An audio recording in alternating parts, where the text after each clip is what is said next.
Yes, haya ndo maisha na watu wapo live kwenye maisha.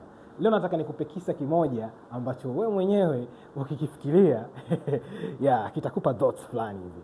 Okay, ilikuwa hivi. Kuna siku moja kijana ambaye ana umri wa miaka kama 30-35 alikuwa ana shida na mke wake. Na shida yenyewe si nyingine bali mke wake alichepuka. Unajua nini kilichofuata? Kijana baba yake mzazi alikuwa hai, hivyo akamfuata baba yake kwa ajili ya kumwambia, baba, nimepatwa na majanga, mke wangu amechepuka, nifanye nini? Baba akamwambia, usijali mwanangu, nataka nikupe kitu kimoja ambacho kitakuwa kama ni kipande cha wisdom au kipande cha busara, kitakusaidia sana kwenye maisha. Akamuuliza, baba, unamaanisha nini kuniambia hivi? Anamwambia, kabla hujafanya kitu chochote, kwanza kabisa rudi kwako, nenda kamwambie mke wako kwamba unaumwa, na hakikisha unakaa kuumwa ndani ya wiki 2. Of course mtaenda hospitali, mtapima, kwa vile humu kitu hakitaonekana kitu. Alafu mimi hapo ndo nitakuja nikwambie busara yake ni nini katika kufanya jambo hilo. Kijana akafanya kweli vile. Arudi kwake, akajifanya naumwa. Wiki ya kwanza, wiki ya pili, mke wake anahangaika. Peleka hospitali, vipimo vinaonyesha kwamba jamaa hana tatizo lolote.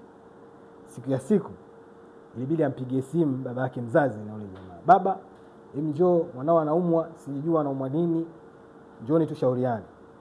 Baba pamoja na mke wake, yani mama yake mzazi yule kijana, wakaenda mpaka kwa kijana. Wakamuona, wakamuuliza, kijana anaumwa nini?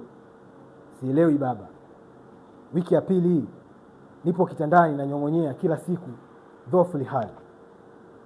Baba akamwambia binti, yani mkwe wake, mkwe huyu atakuwa karogwa, twende kwa mganga. Sijui unanielewa? Twende kwa mganga.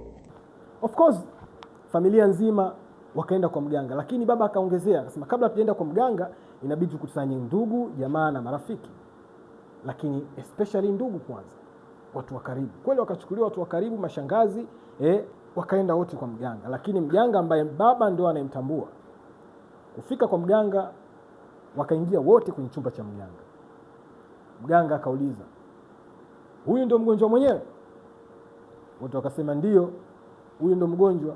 Mbona nikimwangalia huyu kasibiwa na hawezi kupona, na ili apone dawa yake ni moja tu? Kila mtu alistaajabu ndani ya chumba. Dawa gani? Kasibiwa na nini?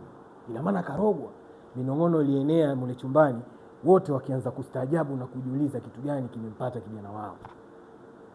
Lakini mganga akaingilia kati, akasema ili aweze kupona huyu kijana, dawa yake inabidi aoshwe.